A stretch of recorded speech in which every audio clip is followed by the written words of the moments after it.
which lies ahead does not yet exist.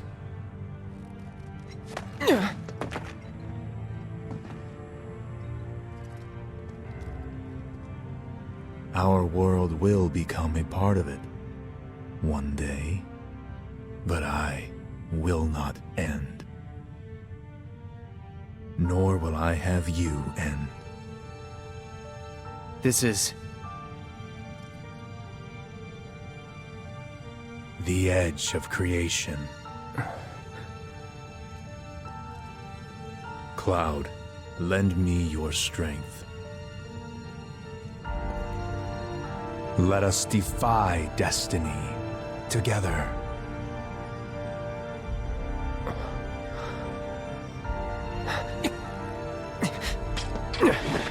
Never.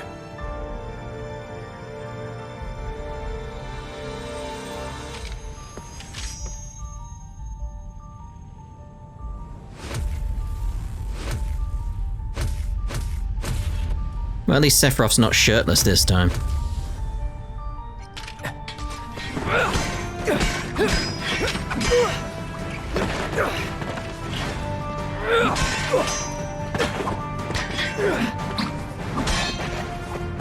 Out unleashing Omni Slash here.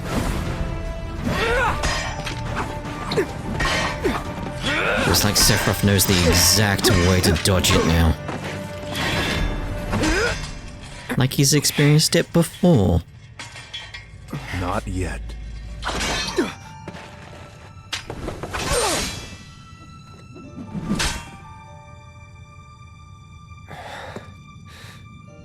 "7 seconds till the end.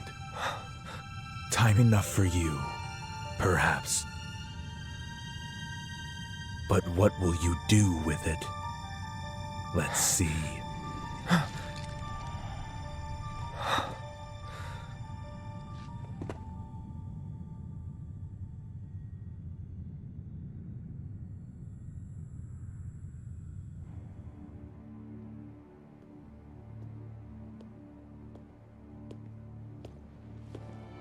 Mr. Vice President.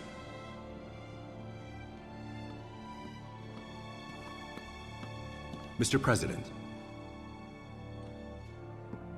That's right.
Wait. Was that all of them? This has so many implications as to what the hell is going on now. So many theories, so many ideas, all because of the single fact that Zack's alive. That's not a thing that should be happening. Hey, Cloud. You see that?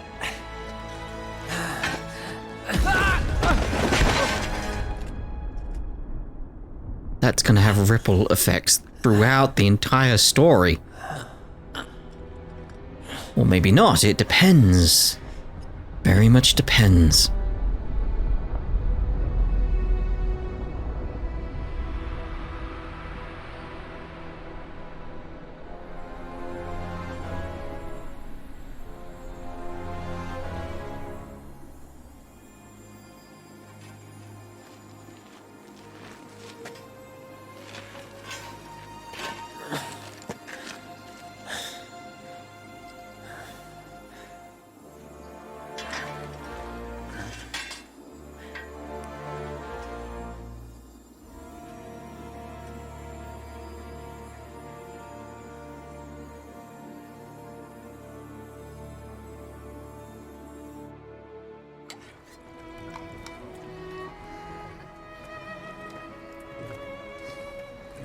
Here. Thank you.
Pretty much everyone we thought was dead due to destiny is probably alive now.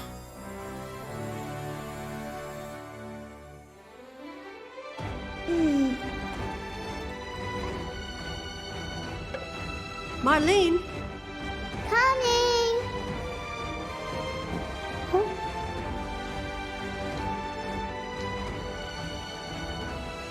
Daddy? It's the reunion flowers again.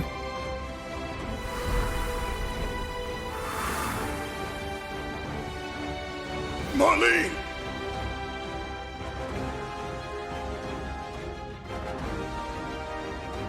I'll come back.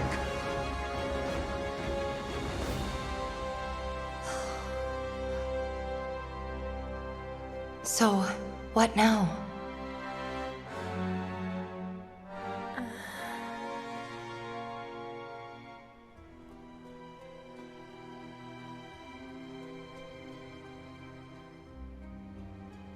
Sephiroth. As long as he's still out there. I thought you beat him.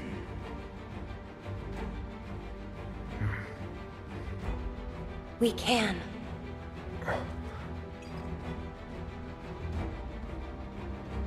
We will. Count me in.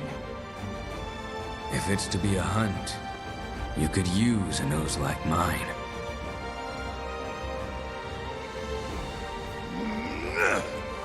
I'm in too. Bastard wants to destroy the whole planet, doesn't he? An enemy of hers is an enemy of Avalanche.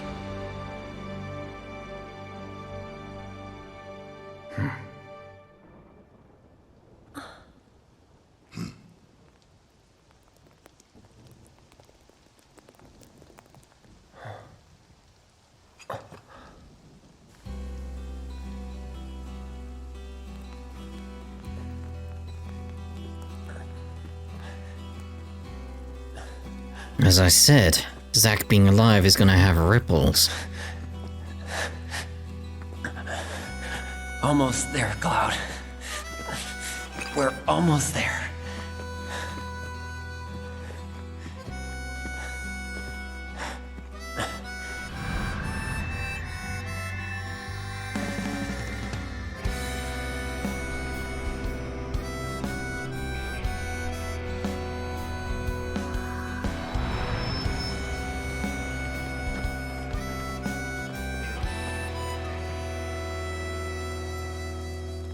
I miss it.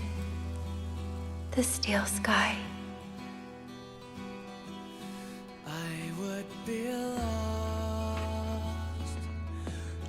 there we go. The unknown journey will continue. Question is, how is that gonna go going forward? Because the main thing is very much Zack is the key thing here. It's very much a case of like, how do you resolve that? Because how Cloud is and how he got to Midgard, the Cloud we know from this game, never mind the original game, got there after Zack died, and that really changed his mind. Like, actually changed his mind. He had a traumatic episode. His mind broke. essentially. We saw that in Crisis Core. That's not happened to the Cloud that's with him. So there's two ways you could resolve that, really. It's like, one is that it's just changed the timeline as we know it, but the Cloud that we know in the present has kept the memories that he had previously. Likely, it's a likely answer, but I don't like it. The other answer, that's also as likely, is there's two.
The voice acting, as I mentioned previously, is that I was waiting till a certain point came up before I spoke about it. So here's what I was thinking.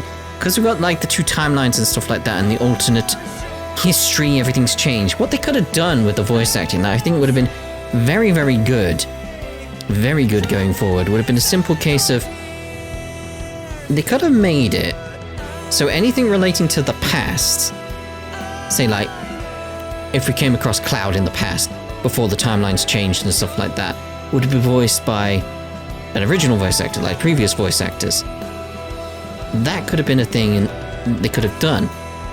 Say with like Ever Crisis, if that still had the voice actors that we know from the past, that could have been an interesting aspect in itself. But we'll see. Sarah Williams there. I have to point her out. So, you know, my girlfriend. She's in the game. Ah, I love that. I love that.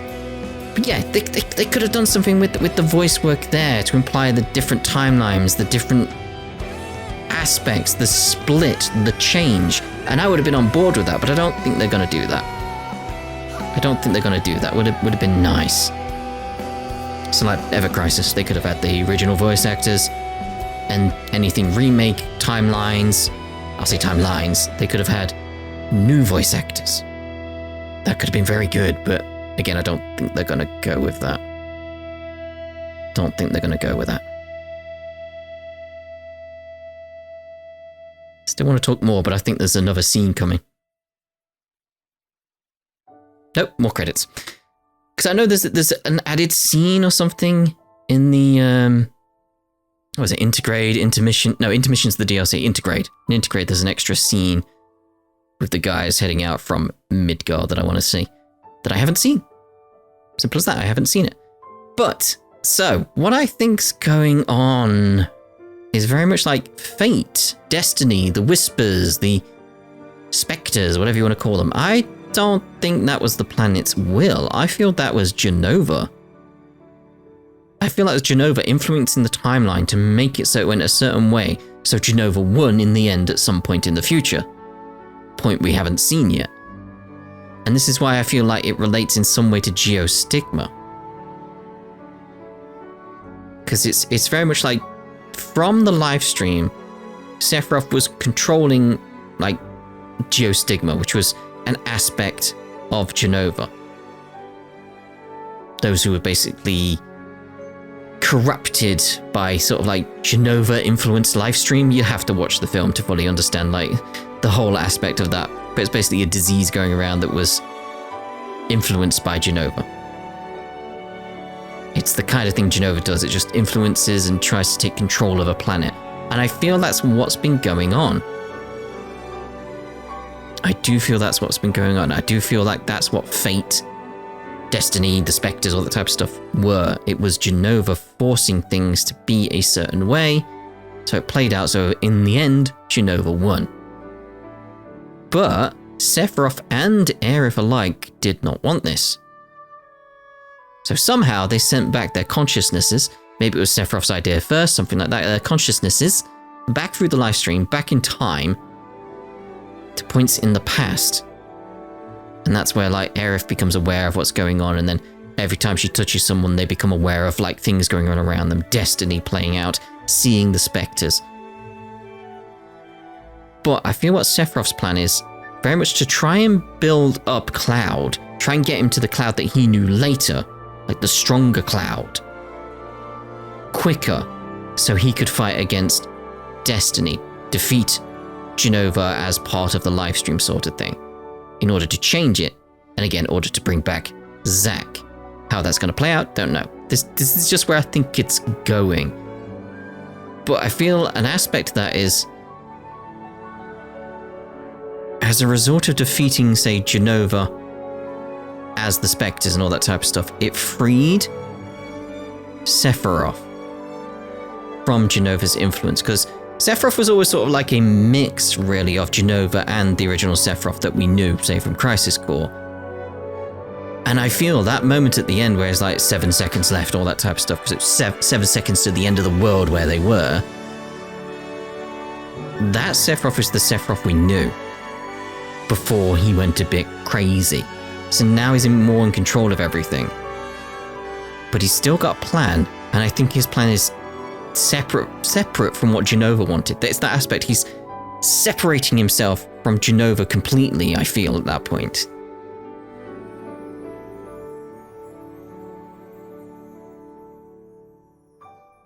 But that's all theory, ideas, and how that's going to play out, I don't know. But I just feel it's like it's going to be related somehow to the S cells, Genesis. There's still going to be some Genova stuff going on, obviously. Zack's going to be a big part. There's a lot to work with. And just the fact that we've also defeated Destiny, so it can go in any direction it wants. But I still feel we're going to have some aspects that are going to be very interesting. Because the obvious one is very much like, Aerith dies. We know Aerith dies, and we know Aerith dying is important to save the planet. Because she converses with the livestream pours out, and stops Meteor. The will of the planet. Because it aligned with our thoughts. Our thoughts got to the planet through Aerith. She doesn't die, that doesn't happen. So Meteor doesn't get stopped. So she still has to die. How that's going to play out in the future, I just don't know. How's that going to be a thing?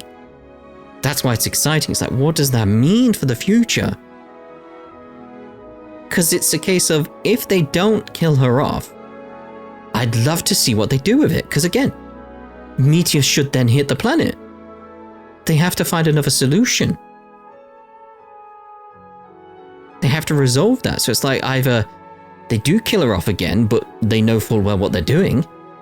And maybe like Cloud has to kill her. Or maybe the timeline's converged at that point and Zack has to kill her. maybe it goes even further than that, goes weird and twisted, and maybe like Cloud has to kill her, and as Cloud kills her, Zack sees it. Something like that, and then Zack becomes an enemy. Like there's so many ways they could take it that could be fascinating and interesting, but the key thing is like she still has to die. Oh, there's so many options here where they could run with this story, and it's like that's why I'm excited by the idea. Again, the execution with the Spectres I'm not thrilled by. I feel that could have been done much better, but the idea of it is fantastic. The idea. But again, this is why we were going back through the games. That's very much why we went through Crisis Core, the original game, Dirge of Cerberus, and then came here, because like I kept saying in the theory bits, we were playing them in chronological order. It's all chronological order. We are playing them in order. Like, sure, you could technically start with this game, but you really shouldn't, because it builds on so much that came before. Like, even Advent Children's important. Before Crisis was probably important, but see with that with Ever Crisis.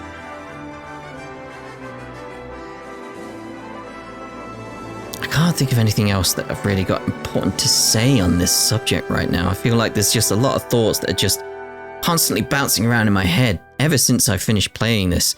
At first I was sort of like, I don't know if I like what they did there, but I left it and let it sit for a while in my brain. Like, theories were jumping, ideas of where they could take it, and I just got more and more excited. It was like, no, I see what you're doing. This is really cool. This is really, really cool. Really, really cool. And again, we're obviously going to be playing the Crisis Core Reunion, because there's got to be something at the end. It's going to be at the end. There's going to be some little extra scene at the end of that game that relates to what they've done here in Remake. It's not going to be just a remaster. There is going to be more coming, and I believe it's going to be with Genesis. I'm sure we'll see like Zack getting up again. Like we'll see him winning that fight again. But maybe we'll play it. Him winning the fight. Because like when I was like going through Crisis Core, not doing spoilers for Remake, you may have noticed at one point I did say I could, like, something along the lines like I could easily win this fight, but it's like something is stopping me. Destiny was stopping me. That was me pointing towards what was going on here, being like hey, you see? Yep, there we go. Just a nod towards everything going on here. Just a nod towards it. But yeah, that fight could play out differently at the end. Maybe they'll do that. Maybe we'll play it the same, and then after the credits we'll play it again and things will change. There's lots they could do with the reunion version of Crisis Core, but I do feel like there's going to be an extra scene with Genesis. I do feel like that's where they're going. There's little references to Crisis Core throughout this as well. Console. Ooh. It's exciting. But yeah, my opinions of the game should be obvious. If they weren't, it's like I'm very excited for what they did, where it's going, how much they were faithful to the original and also expanded. I'm just excited all around. Music was fantastic, graphics was amazing, better on PS5, didn't crash when I was going into events. That's all good.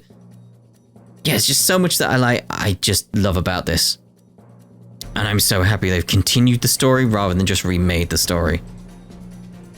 Because I never knew I wanted a sequel that sort of followed the same story. I never knew I wanted that until they did this. Now I do.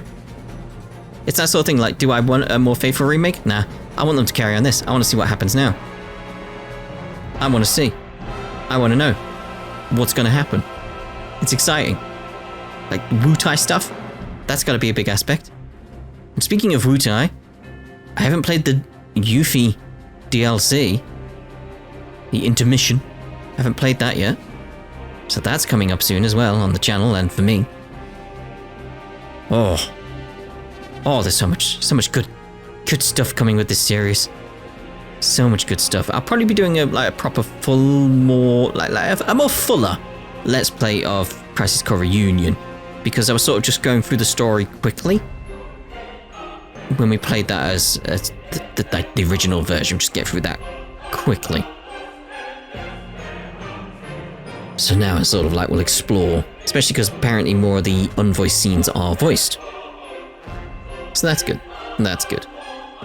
And again, I'll bring back to the voice aspect. It's just that case of like, I don't like the idea of replacing voice actors, but again, some voices just weren't good enough. Maybe they've got better now, but I just don't feel like they were up to snuff. It's the best way of putting it. I'm not saying who, because I don't want to, you know, properly insult anyone, but I do feel like some of the choices were good choices to change, but while the voice work is good for Sephiroth in this, I do feel like we already had the perfect Sephiroth voice previously. And just think how much more impactful some of the Sephiroth scenes would have been had we had his voice. Especially because he's one of the ones that's had his conscience, his mind come back. That would have been interesting.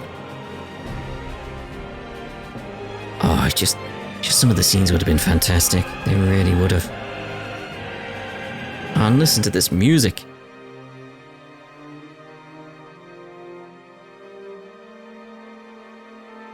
I love it. I love it. So good. So good. So, I am very much thinking like, what are your thoughts and feelings on the twist ending in this and where it could go forward? Some people don't like it, some people do. I'm on the side that does like it. Hey, it's the fans, that's us. Yeah, it's good. We're always in the credits, we're always in the credits. But yeah, as someone who played the original game, as someone who loved the turn-based combat, they did so well with this. Thank you, Square Enix. Thank you. But my final word on theories before we probably leave you here is very much like, what is the third part in Remake's new story going to be called? For me, it's obvious at this point. Regenesis.